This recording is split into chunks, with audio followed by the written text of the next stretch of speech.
Was money more important than public safety?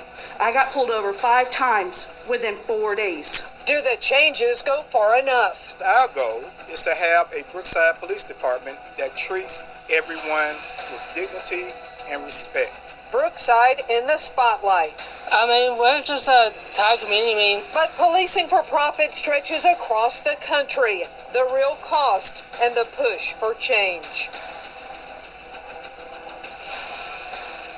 Good evening. 3 years after we first heard the complaints about Brookside's aggressive ticketing traps, many are still asking who will be held accountable for the pain and financial losses that drivers faced. Have changes gone far enough?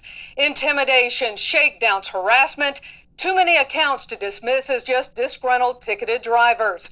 We begin with how the tiny town of Brookside grew to become the poster child for policing for profit.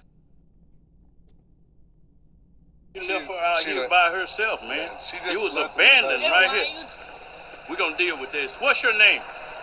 What's your name? A young woman left stranded on the side of the road after Brookside police pulled her over. Go ahead and step out of the vehicle for me, please.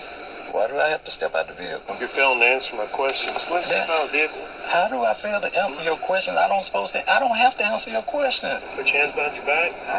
Okay? You don't have to make this hard, sir. Oh my gosh. Unsettling, terrifying encounters with police.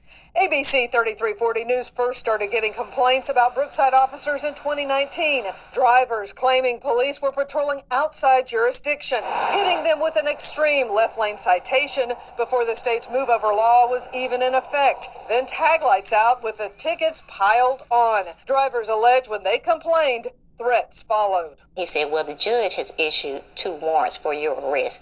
And where do you work? Which ABC 3340 reported to state and federal law enforcement. After our news stories, town officials would not return our calls or emails for information. For years, employees were told they'd be fired if they talked to Cynthia. Hundreds of drivers packed municipal court every month. So many, officers had to direct traffic. Because I believed that there were a lot of people that were being judged unfairly and not being told of their rights. All in a tiny town of 1,300 people with a single business, no main street or even a stoplight. It was a police force that grew from a single officer to 14. Chief Mike Jones transforming the department's look and mission. Blacked out vehicles, officers dressed in SWAT-like uniforms who wouldn't even sign their names to tickets. A tank and SWAT unit, even a canine named Cash. Although major crime here was virtually non-existent, on social media, Chief Jones painted his town as a drug-infested, crime-ridden community that needed his force's protection. And the money from what many called excessive, unjustified ticketing rolled in. The money accounting for 50% of the town's budget. But a lot of small towns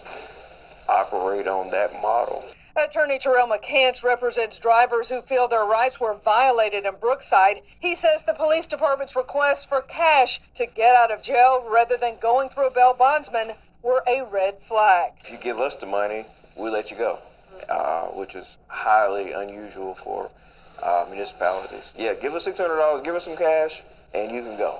In 2022, an explosive report from AL.com blew the lid off the town's practices, and Brookside leadership could no longer ignore the complaints. When I started the mayor position in November, it was clear that we needed to take steps in addressing the policing issues. Chief Mike Jones resigned. The town appointed a new judge, at least for now. Patrols on I-22 stopped, and a new chief took over, promising change.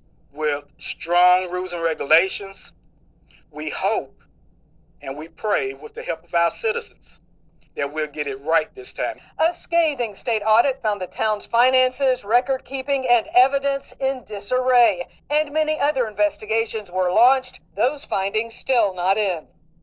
Anyone who gets a ticket gripes about the cost. Most of us just pay up and move on.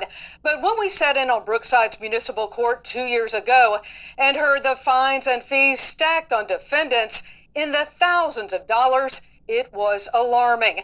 How would those who are poor, have children just scraping by, afford to pay up? And how would the court records affect their lives?